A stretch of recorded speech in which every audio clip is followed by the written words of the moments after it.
ਸਤਿ ਸ਼੍ਰੀ ਅਕਾਲ ਜੀ, news Asia Punjabi ਦੇਖ ਰਹੇ ਹੋ ਤੁਸੀਂ ਤੇ ਮੈਂ ਹਾਂ ਕੁਲਵੰਤ ਸਿੰਘ।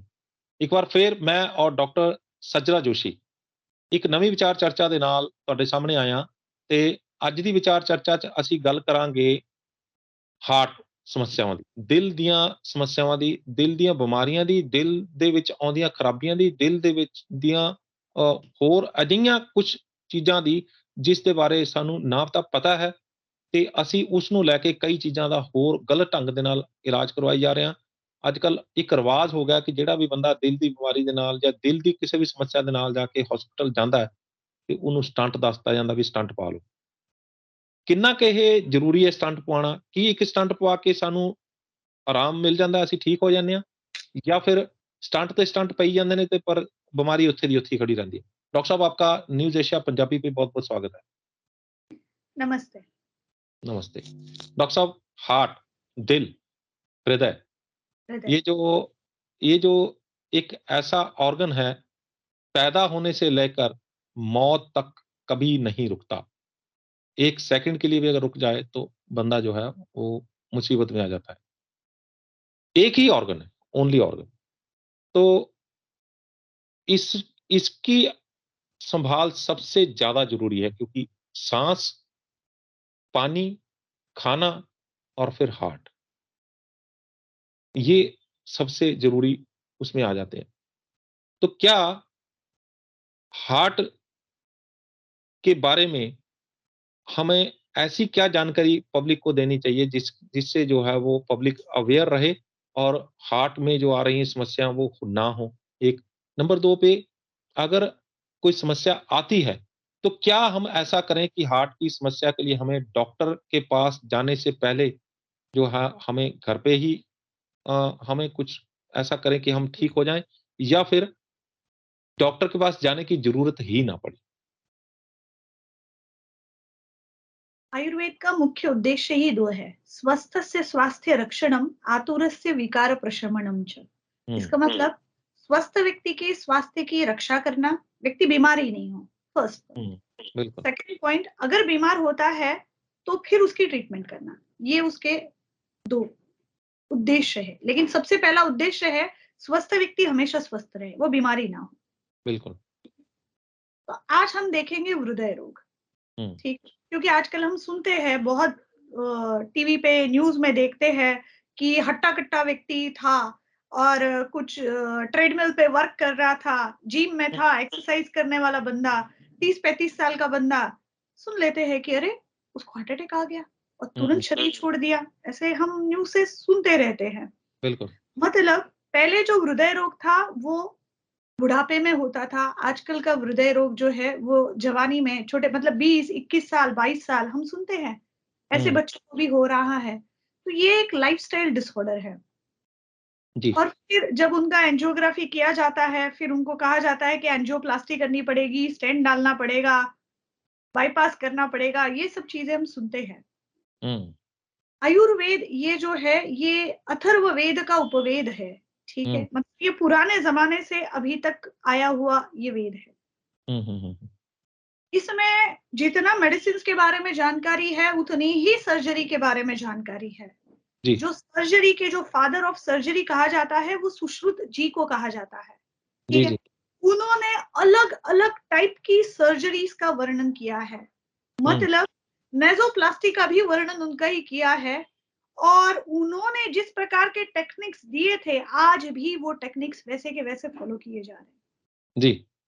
ठीक है, इसीलिए उनको फादर ऑफ सर्जरी कहा जाता है। आपका हम्म। कहना रहेगा टॉपिक हृदय रोग है और ये सर्जरी के बारे में क्या बता रहे हैं? लेकिन एक और भी चीज है डॉक्टर साहब की, सर्जरी का इजाद जो है, सर्जरी के जो फादर ऑफ सर्जरी थे वो आपने बताया कि आयुर्वेद के थे।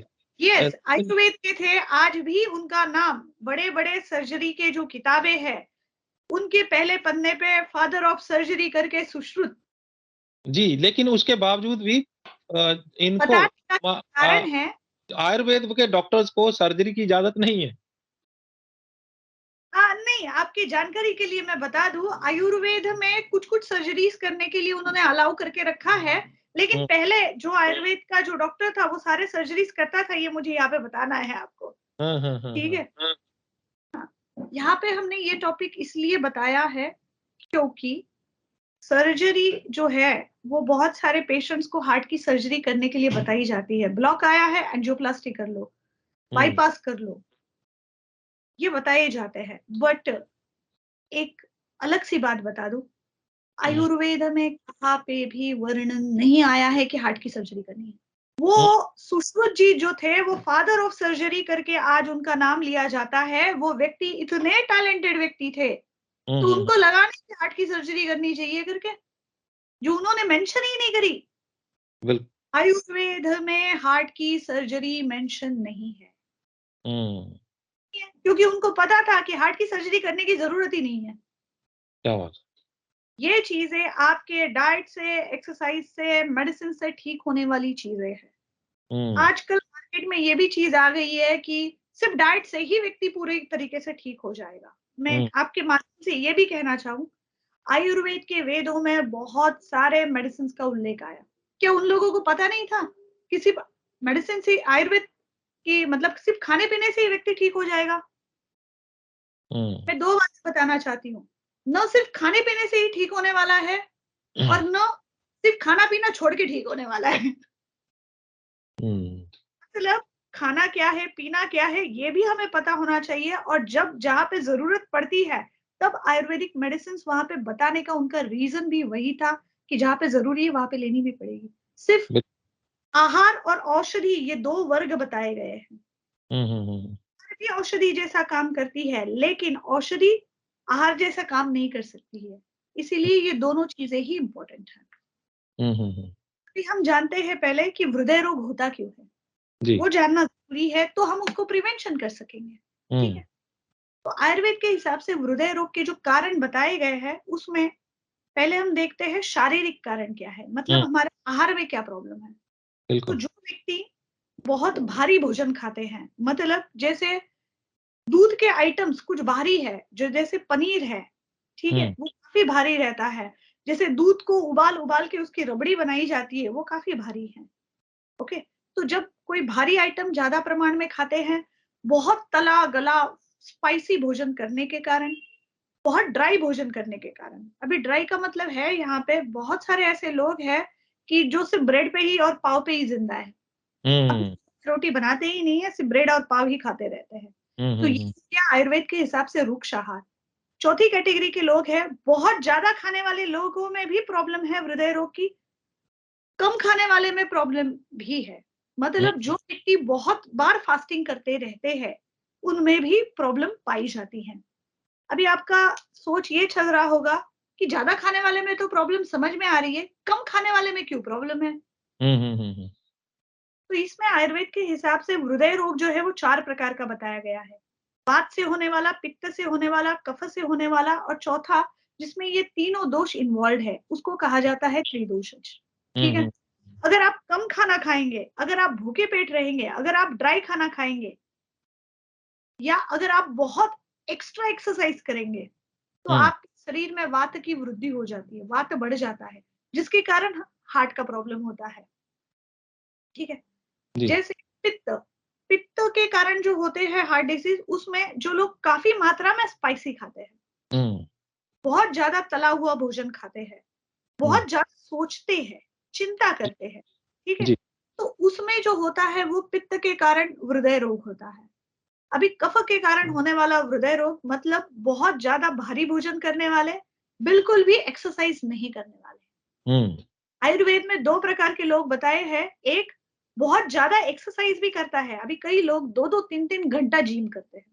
बिल्कुल, उन लोगों में भी हार्ट प्रॉब्लम होते हैं या जो चेष्टा द्वेषी रहते हैं, मतलब कोई चेष्टा ही करनी नहीं है, आराम से बैठे रहना है, ओके?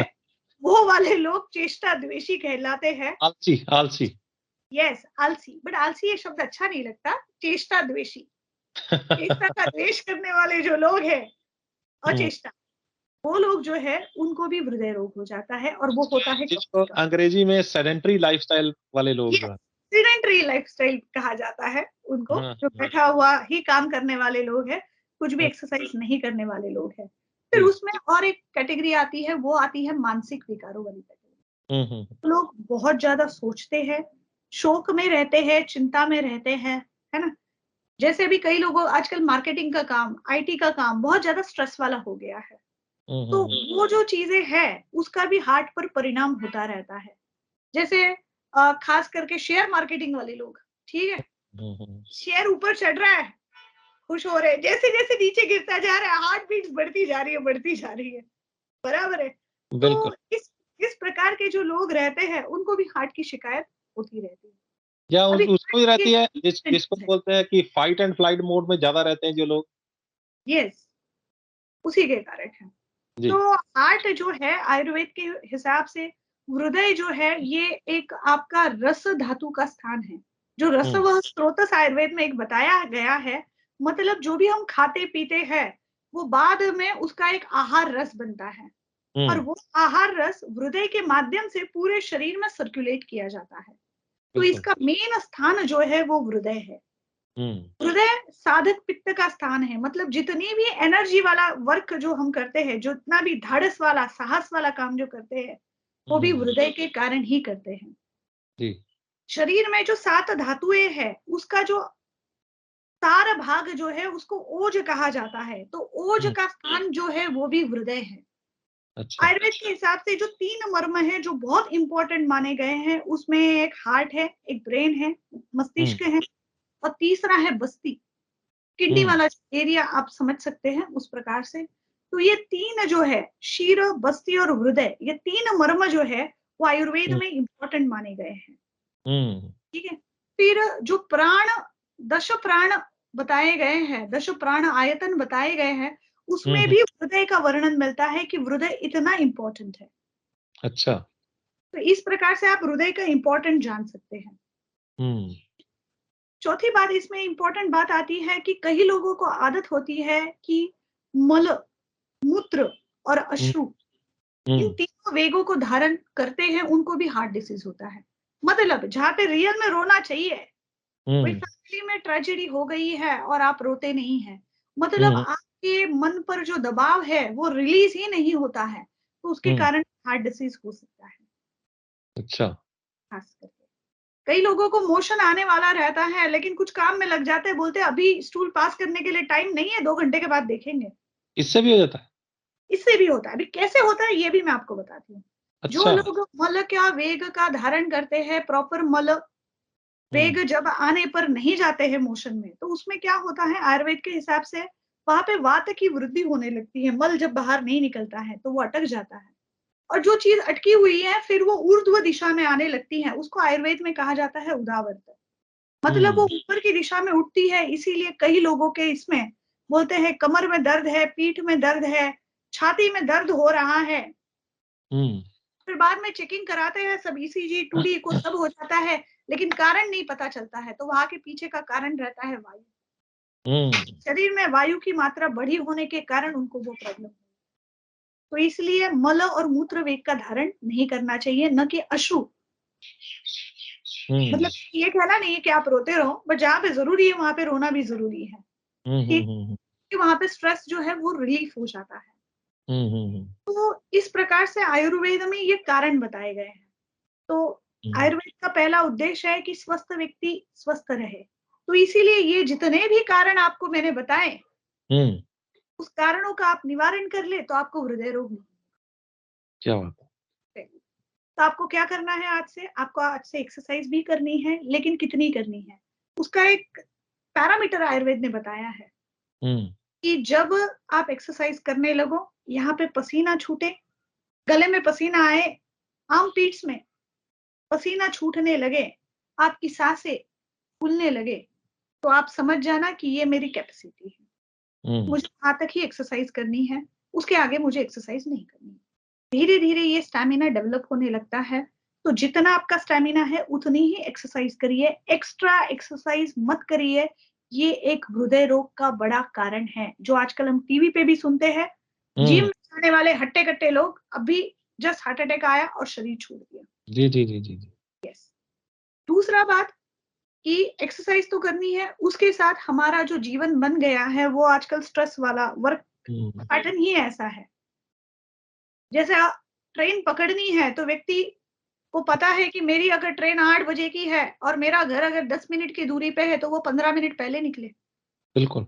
अगर वो 5 मिनट पहले निकलता है और फिर भागा-दौड़ी में, फिर तो हार्ट अपना काम करेगा ही करेगा, उसकी अपनी गति बढ़ाएगा ही बढ़ाएगा।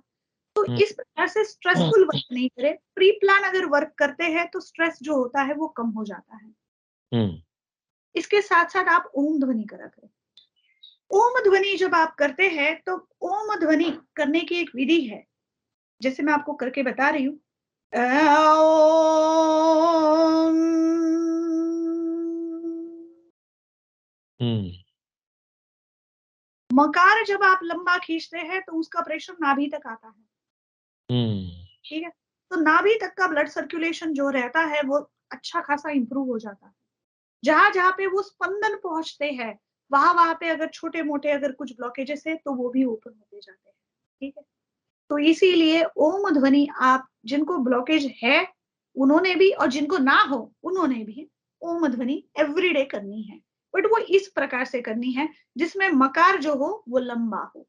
कितनी देर करनी है? अभी ओम ध्वनि जो है एटलीस्ट 5 मिनट्स टू 7 मिनट्स जो स्वस्थ व्यक्ति है उसने करनी है, और जो बीमार है उसने 15 मिनट्स तो half an hour to 1 hour भी ओम ध्वनि की जा सकती है। हुँ, हुँ, हुँ, उसके वैसे रिजल्ट्स आपको मिलते हैं। आपको पता है अपने यहाँ पे मंत्र उच्चारण क्यों कहा जाता है? आयुर्वेद के हिसाब से दैव व्यपाश्रय, युक्ति व्यपाश्रय और सत्वाजय ऐसे 3 प्रकार की चिकित्सा है। तो हुँ, दैव व्यपाश्रय चिकित्सा में जो तंत्र है, मंत्र है, वो इस चिकित्सा में किए जाते हैं। तो जब हम कोई मंत्र का उच्चारण करते हैं तब सांस जो हम लेते हैं, ब्रीदिंग जो लेते हैं, उसको हम होल्डिंग कैपेसिटी जो है वो हमारी बढ़ जाती है।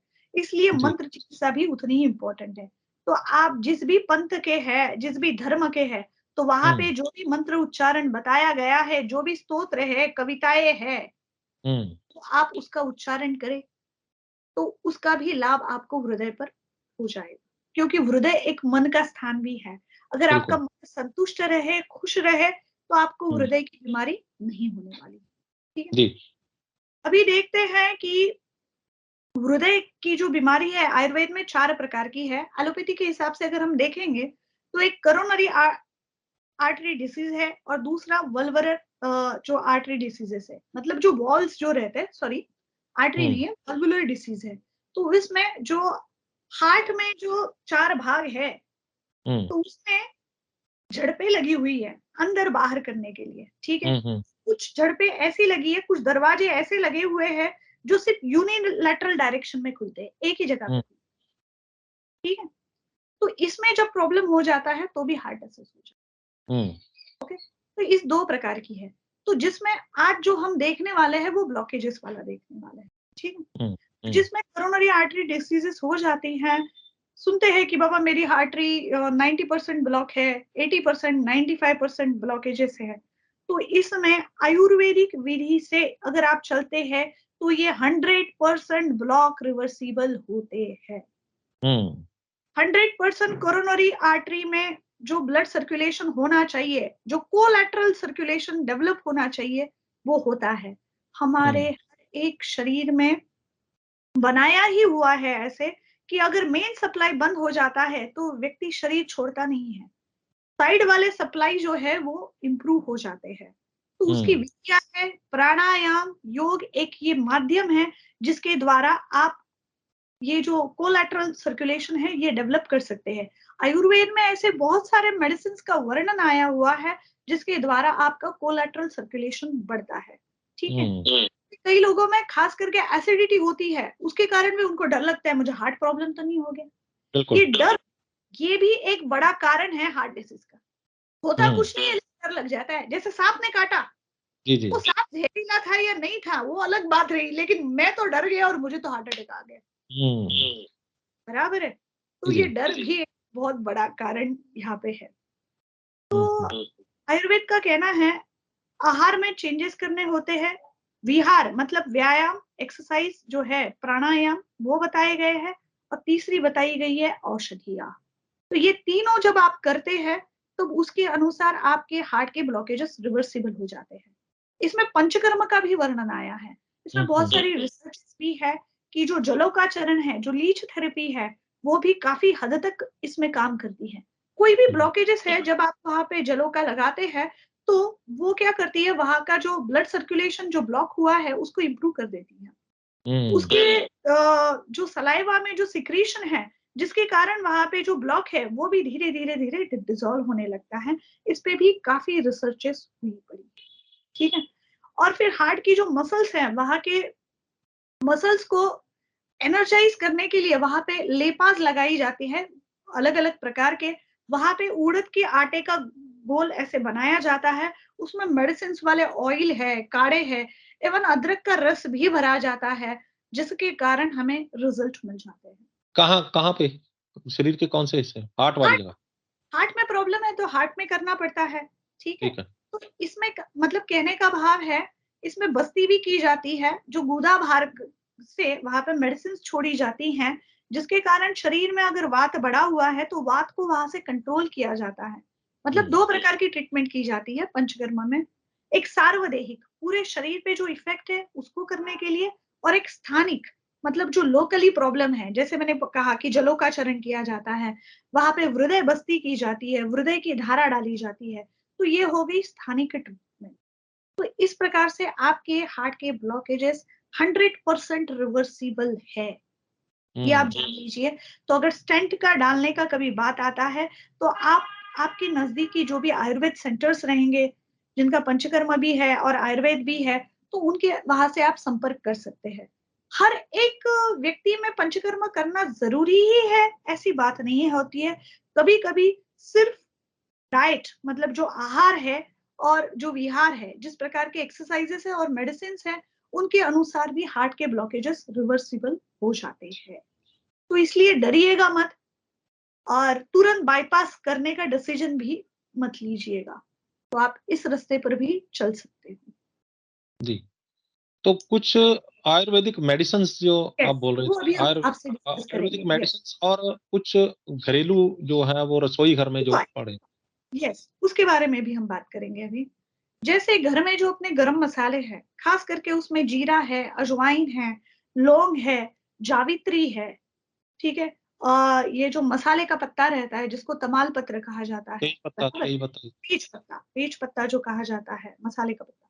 तो ये जो चीज़ें हैं, इसका आप यूटिलाइज़ेशन कर सकते हैं। काली मिर्ची का प्रमाण थोड़ा हम कम बोलते हैं करने के लिए। ये जो मेन पार्ट चीज़ें हैं, इसका इस्तेमाल आप कर सकते हैं। अदरक का प्रयोग कर सकते हैं, शुंठी का प्रयोग कर सकते हैं इसमें। खाने वाली चीज़ों में लहसुन है, प्याज़ है, इनका प्रयोग इसमें होता है। तो ये चीज़ें आप घर की चीज़ें यूटिलाइज़ कर सकते हैं। इस पे भी रिसर्च है कि ये भी ब्लड थिनिंग का काम करती हैं। बहुत सारे लोगों में एस्पिरिन खाने के लिए देते हैं, बराबर है? ब्लड थिनर देते हैं उनको। तो ब्लड थिनर के बजाय अगर आप ये चीज़ें भी अगर आप खाते हैं, तो भी ब्लड जो है वो थिनर नेचुरली होने लगता है। अदरक भी आप लगभग अभी हर एक के शरीर के हिसाब से कहा जाता है, 1 से 2 इंच अदरक भी अगर आप डेली बेसिस पे खाते हैं, जैसे खाने वाला पान का पत्ता है, ये भी इसमें बहुत अच्छा काम करता है। जी, आपको पता होगा कि पुराने ज़माने में खाने के बाद में पान खाने की प्रथा थी। बिल्कुल, बिल्कुल थी। हेल्दी प्रथा थी। वो रियल में देखा जाए तो वो एक दिनचर्या का अंग था, पान खाना। बट बिल्कुल आज के पान में तंबाकू वगैरह हाँ जी। उसमें गुलकंद वगैरह डाला होता था। गुलकंद जो है वो हाजमे के लिए बहुत अच्छी चीज़ है।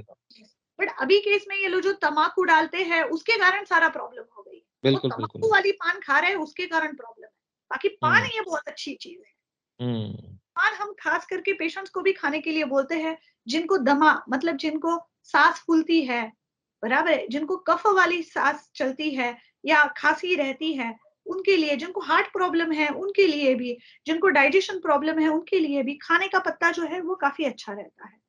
तो हार्ट वालों के लोगों के लिए भी हम कहते हैं कि खाने का पत्ता आप खा सकते हैं, एवरीडे खा सकते हैं। तो ये जी। चीज़ आप घर में ज़रूर कर सकते हैं। लेप में भी आप अदरक का रस जो है वो एवरीडे उस एरिया में एप्लीकेशन दे सकते हैं, अदरक के रस को? अदरक के रस को। अच्छा, ठीक है। प्लेन अदरक का रस डाल के भी आप एप्लीकेशन उसमें आप दे सकते हैं। हुँ, आपके घर में लगने वाली तुलसी, हुँ, तुलसी भी एक अच्छा ब्लड थिनर का काम करती है, ये भी आप ले सकते हैं। इसके साथ-साथ जो सहजन का पत्ता है, वो भी एक अच्छा काम करता है। हुँ, मतलब रेगुलर ही आप खाने में अगर सहजन के पत्ते जो है, वो भी अगर आप रखते हैं, तो भी वो आपको एक अच्छा रिज़ल्ट देते हैं। सिर्फ इसमें ध्यान रखने वाली बात ये रहती है कि जिनको पित्त वाला हार्ट डिसीजेस है, वो अगर सहजन खाते हैं तो वो उनको उतना लाभ नहीं मिलेगा। अभी जैसे मार्केट में सभी को पता है हार्ट के लिए अर्जुन बहुत अच्छा है। अर्जुन छाल। हर एक व्यक्ति अपना अर्जुन छाल लेना चालू कर देता है, लेकिन आपको एक बात बताऊं, जिसको शरीर में वात की वृद्धि हुई है, वो अगर अर्जुन छाल ले लेता है तो उसके लिए वो हार्ट डिसीज कम नहीं होता है, धीरे से बढ़ जाता है। हुँ।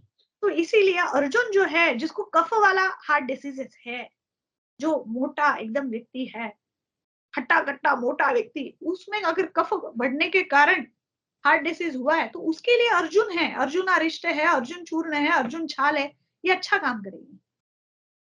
लेकिन पता लेकिन कैसे चले डॉक्टर साहब, पता कैसे चलेगा कि किस व्यक्ति को कौन-सा लेना है? क्योंकि ये आम व्यक्ति को नहीं, इसीलिए हम बता रहे हैं, हाँ, हम अभी बता रहे हैं घरेलू उपचार। तो ये यस, कैसे पता चलेगा कि किस व्यक्ति को क्या लेना है? अभी जो खास करके पतला व्यक्ति है और उसको हार्ट डिसीज है, तो वो नहीं जाए अर्जुन छाल लेने के लिए। हाँ, बस यही है, यही। और जो कफ वाला व्यक्ति है, बहुत मोटा, खट्टा, हट्टा-कट्टा व्यक्ति है, कफ बहुत मात्रा में है, वो व्यक्ति अगर अर्जुन अरिष्ट, अर्जुन छाल लेगा तो उसमें अच्छा काम होगा। जो साधारण होगा। साधारण अभी साधारण वाले उसमें भी हम लोग कैटेगरीज में देखते हैं कि वात बढ़ा है, पित्त बढ़ा है या कफ बढ़ा है। हुँ, इसीलिए तो आयुर्वेदिक वैद्य का काम बनता है, नहीं तो वो बेचारा करेगा क्या? हुँ, यही तो उसका काम है, वात, पित्त, कफ को देखना। हुँ, हुँ, तो घर में आप तुलसी का प्रयोग हर एक व्यक्ति कर सकता है, लहसुन का प्रयोग कर सकता है। जिसका पित्त ज़्यादा बढ़ा हुआ है, उसने लहसुन का प्रयोग कम करना है, जिसका कफ बढ़ा हुआ है, उसने लहसुन ज़्यादा मात्रा में खानी है। हुँ, भात में भी आप लहसुन ज़्यादा मात्रा में खा सकते हो, आपको परेशानी नहीं होने वाली। घर में आप खास करके हींग का तड़का देके खाइए। हुँ, इसमें और एक चीज़ हम बोलते हैं घर में करने के लिए, जिसमें भी हार्ट डिसीज़ेज़ है। रात का भोजन जल्दी से जल्दी, सूर्यास्त के पहले। आयुर्वेद में तो वर्णन आया है कि हार्ट डिसीज वाले ने एक भोजी बनना चाहिए, एक ही बार भोजन करना हुँ, हुँ, चाहिए, हुँ, दूसरी बार एकदम हल्का फुल्का भोजन करना चाहिए। तो वो भी हम पेशेंट की कंडीशन अनुसार उनको कहते हैं। बट आपके चैनल के माध्यम से ये कहना चाहेंगे कि वो लोग भोजन जो है अपना सूर्यास्त के पहले पहले कर ले, तो हार्ट पे जो प्रेशर क्रिएट होता है वो नहीं होता है। हुँ। जी, जी, जी। तो इस प्रकार से अपना ध्यान रखा जा सकता है। तो आयुर्वेदिक मेडिसिन्स। आयुर्वेदिक मेडिसिन्स में मैंने आपको जैसे बताया, जैसे तुलसी है, लहसुन है, जीरा है, अजवाइन है, लौंग है, दालचीनी है, ये चीज़ों का रेगुलर बेसिस पे वो इस्तेमाल कर सकते हैं। इनकी चाय भी बना के पी सकते हैं। हुँ, हुँ, हुँ। अभी आपका यहाँ पे और एक सवाल आना चाहिए कि समझो अगर किसी को अभी तुरंत हार्ट अटैक आ गया, अभी वो व्यक्ति क्या करे? वो बिल्कुल। अभी तो अभी तो मतलब ऑटो है, ऑटो से जाने वाले हो, एम्बुलेंस से जाने वाले हो, जो भी है, वो सुविधा तो होनी बाकी है, अभी घर में तुरंत क्या करें? हुँ, अगर हार्ट में बहुत ज़्यादा पेन हो रहा है, तो आपको सबसे पहले क्या करना है, लगभग 1 ग्लास इतना तिल का तेल पी लेना है, उसमें सेंधा नमक डालना है। हुँ, कितना? तिल के तेल में लगभग आधा चम्मच सेंधा नमक डाल के हिला लेना है और गुनगुना तिल का तेल पी लेना है। तो वो पिया जाता है वो? यस, पिया जाता है, मैंने पी के देखा हुआ है, अच्छा। आराम से पिया जाता है।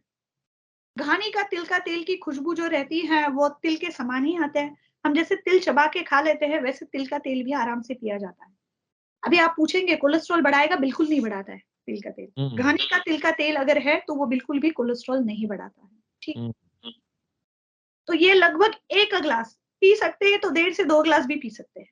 तो हुँ, 1 ग्लास इतना तिल का तेल, सेंधा नमक डाल के आपको ले लेना है, तो आपका जो हार्ट में जो प्रॉब्लम होने वाली है, आगे बढ़ने वाली है, वो वहाँ के वहाँ धीरे-धीरे शमन होने में मदद हो जाती है।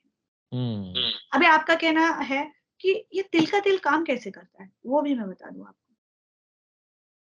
हार्ट डिसीज़ में जो पेन होता है, तो आयुर्वेद के हिसाब से जहाँ-जहाँ शूल है, वहाँ-वहाँ पे वात है। हुँ, वात की सबसे अच्छी दवा है तेल। तो जब आप तेल इतनी मात्रा में ले लेते हैं और लवण मतलब सेंधा नमक, ठीक है? हुँ, हुँ, जब उसमें डाला जाता है, तो वात की जो ऊर्ध्व गति हुई है, वात जो ऊपर की तरफ उठा है, वो नीचे की तरफ जाने में मदद करता है। उसके कारण जो पेन है, वो वहाँ पे कम हो जाती है। उस पेन के कारण वो जो वात है, वो और जो शरीर में हार्ट में जो गड़बड़ियाँ करने वाला होता है, वो वहाँ पे शमन हो जाता है। इसीलिए इमरजेंसी कंडीशन में आपके घर में जो तेल हो, तिल का तेल भी नहीं, जो भी तेल हो, चिपचिपा होना ज़रूरी है और सेंधा नमक डालना ज़रूरी है। ये आप ध्यान रखिएगा, उसको 1 ग्लास पिला दीजिएगा और फिर आप शिफ्ट हो जाइए।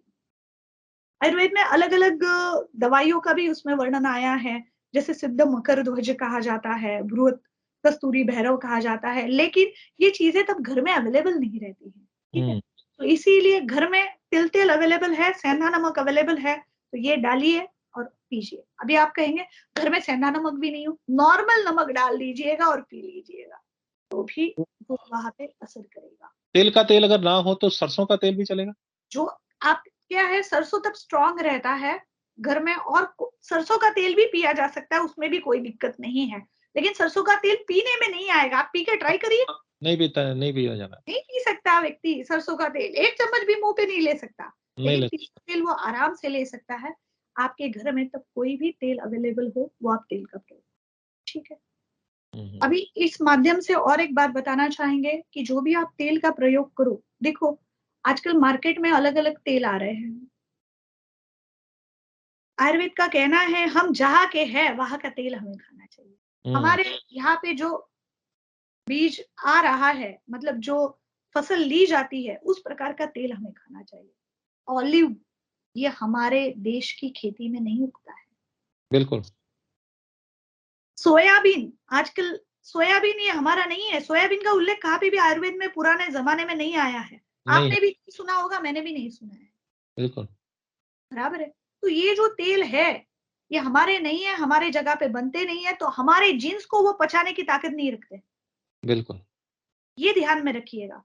जो मेरी पीढ़ियों ने तेल नहीं खाया है, अगर आज मैं वो चीज़ खाने लगूँगा, तो मेरा जीन्स जो है, वो शरीर के अंदर चीज़ जाएगी और मेरा जीन्स कन्फ्यूज़ हो जाएगा। अरे! क्या हुँ, खाया है, इसको कैसे हुँ, पचाना है? हुँ, हुँ, हुँ। तो इसीलिए जो हमारे यहाँ पे बनता है, फसल होती है, उसी प्रकार का भोजन अगर हम करेंगे, तो हम सदैव हेल्दी रहेंगे। तो डॉक्टर साहिबा एक बात जो अब सबसे इम्पोर्टेंट है, आपने बताया कि किसी को अगर बताइए। अचानक हार्ट अटैक की प्रॉब्लम आती है, तो लगता है उसको तो हाँ, तुरंत जो है हम लोग वो सेंधा नमक और तिल का तेल मिला के उसको उड़ेल देना है उसके मुँह में, वो पी लेगा। लेकिन यस।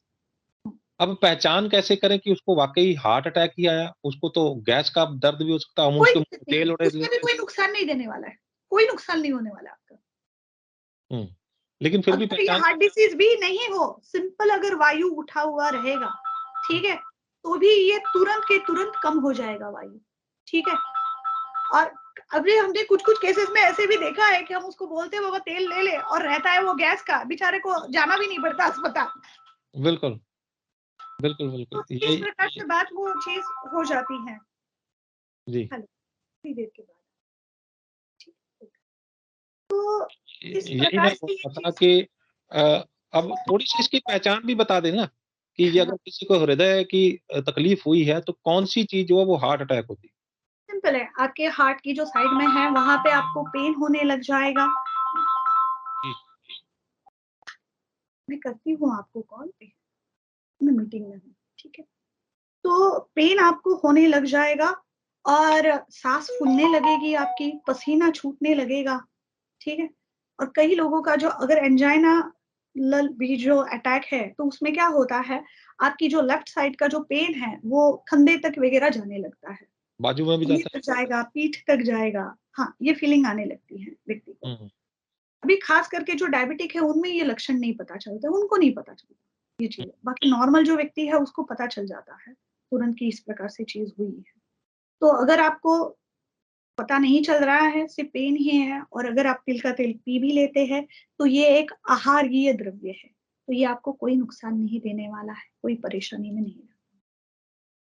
तो आप आराम से इसका बहुत, सेवन बहुत, कर सकते बहुत, हैं। बहुत, बहुत बढ़िया जानकारी है और बहुत-बहुत धन्यवाद आपका कि आपने एक बार फिर से हमारे दर्शकों के लिए एक बेहतरीन जानकारी पूरी रिसर्च के बाद आपने इसको हमारे दर्शकों के सामने रखा है। खोज आयुर्वेदा की, मेहनत आपकी जो उसमें से निकाल के आप लेके आई हैं और आयुर्वेदा को नमन और आपका बहुत-बहुत धन्यवाद। तो ये थे डॉक्टर सज्जला जोशी जिन्होंने हमें जानकारी दी कि हृदय रोग में कौन-कौन से लक्षण होते हैं, उसके लिए हमें क्या करना है, क्या हम करते आए हैं, क्या हमें करना है, कौन से परहेज़ करने हैं और कौन-कौन सी चीज़ें हम जो है वो तंदुरुस्ती के लिए, हार्ट की तंदुरुस्ती के लिए आगे करेंगे। उम्मीद करते हैं कि ये वीडियो भी आपको पसंद आई होगी, और अगर पसंद आई है तो फटाफट से फ़ोन उठाइए, ज़्यादा से ज़्यादा लोगों को शेयर कर दीजिए, क्योंकि आज वर्ल्ड में जितनी भी ज़्यादा मारू बीमारियाँ हैं, जानलेवा बीमारियाँ, उनमें से टॉप के ऊपर आता है हृदय रोग का नाम। तो उससे हम अंदाज़ा लगा सकते हैं कि कितने लोग इससे पीड़ित हैं, और उनमें से चंद लोगों के पास भी अगर ये वीडियो पहुँचती है, चंद लोग भी इसका अपने घर बैठे ही इसका इलाज कर लेते हैं, तो हम समझेंगे कि इस वीडियो को बनाने का मकसद भी कामयाब रहा। हमारे channel news Asia Punjabi, news Asia Hindi, Awaze Punjab, Facebook page news Asia Punjabi और Facebook page news Asia Hindi को लाइक, सब्सक्राइब और फॉलो करना ना भूलिएगा। अगली बार फिर हाज़िर होंगे एक नए मुद्दे, एक नए मेहमान के साथ। तब तक मुझे दो इजाज़त। धन्यवाद।